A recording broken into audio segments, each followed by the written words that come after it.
right. How are you doing? So I've got a client case study for you today with a master's weightlifter, and I believe Jean is 68, maybe approaching 69. So she's been weightlifting for a long time. She's had some good coaches throughout her career. She was a GB powerlifter for a while. Moved to be coached by a chap called John, who was evidently had a really good relationship with. So she comes to me after a long career of training. So I can't take credit for her mobility, her strength for movement. She's already done a lot to get herself to this position. I'm just looking to refine that for her. One of the biggest things that we refined for an experienced lifter, actually for Jean, the first thing we did was sorting out her camera work, because she seems to be training in the dark, in a barn, with no lighting. So as you can see, as we progress, we get better and better lighting and better camera angles. So that's probably the first thing that we worked on sorting out. But when Jean came to me, she'd obviously long training history. Some of the things that were not quite lining up, we had a little bit of the lockout, like her lockout was a little soft. She was sort of a little bit pressy outy, especially as she got tired. There was some inconsistency with that lockout and turnover that we really needed to work on. She also was probably doing a lot more work with powers than fulls, so trying to return to that split snatch was definitely a goal as well. Over here, we've got some videos of Jean doing some back squats. You can see she's still got some good strength, good mobility. Got about 35, 37 kilos on the bar, which is all right. As we worked together, we built this back up a lot. So now she's front squatting about 50 kilos. So, she's front squatting 10 to 15 kilos more than she was back squatting when we started. So that's a culmination of, multiple months of work, but it's moving in the right direction. Over here, I just skim us forward a little bit. This is another video of Jean. She's doing some hang power cleans here.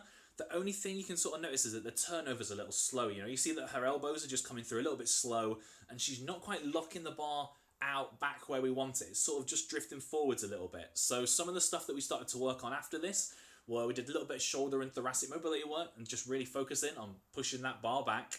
And we did a lot of focus on just trying to be aware of turnover, trying to make sure we got those elbows through more effectively.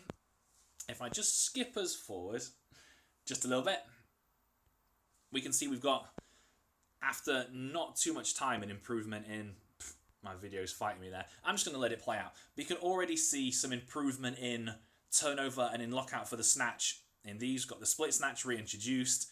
Not as stable as it could be, but it's reintroducing that movement. It's getting it nice and comfortable there.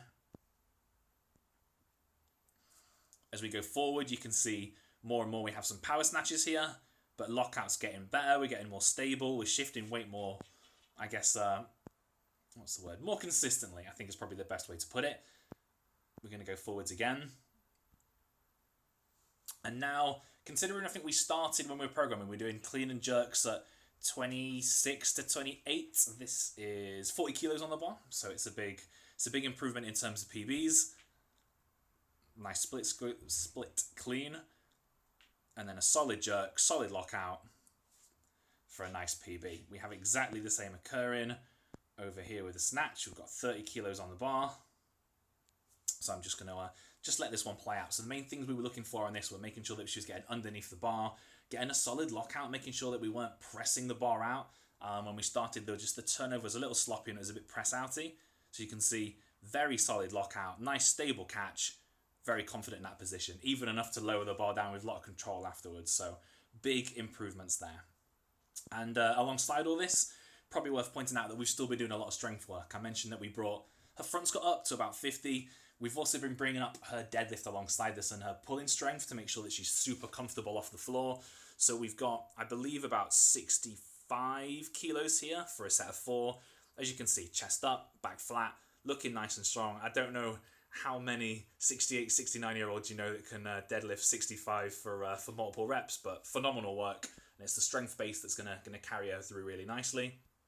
And we've recently, I guess one of our goals, one of the things that we're sort of talking about more than anything, is getting to Worlds. We've sort of looked at totals for Worlds. Let's see, for 2025, I mean, snatch 29 and clean and jerk 40 would be world records. So she's lifting at or above sort of world record totals if she competes in 2025. She's at sort of world record level, which will be fantastic. To take some masters records at the world level is fantastic.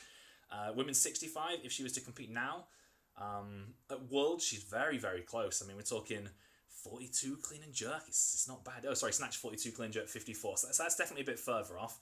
Europeans, let's see, snatch 42, clean and jerk 50. Okay, that's a male record there. She's sent me something a bit rogue, but you get the idea, right? If we're looking at worlds for a women's 70, it's not far off. So that's discussions we're having. We're sort of looking at totals, putting them together, but it's quite cool to see her in a position where she's able to be looking at those kind of totals. Certainly British Masters she would perform really well at, so if I can convince her to enter that, I think she'll do very well. I'm going to leave it there.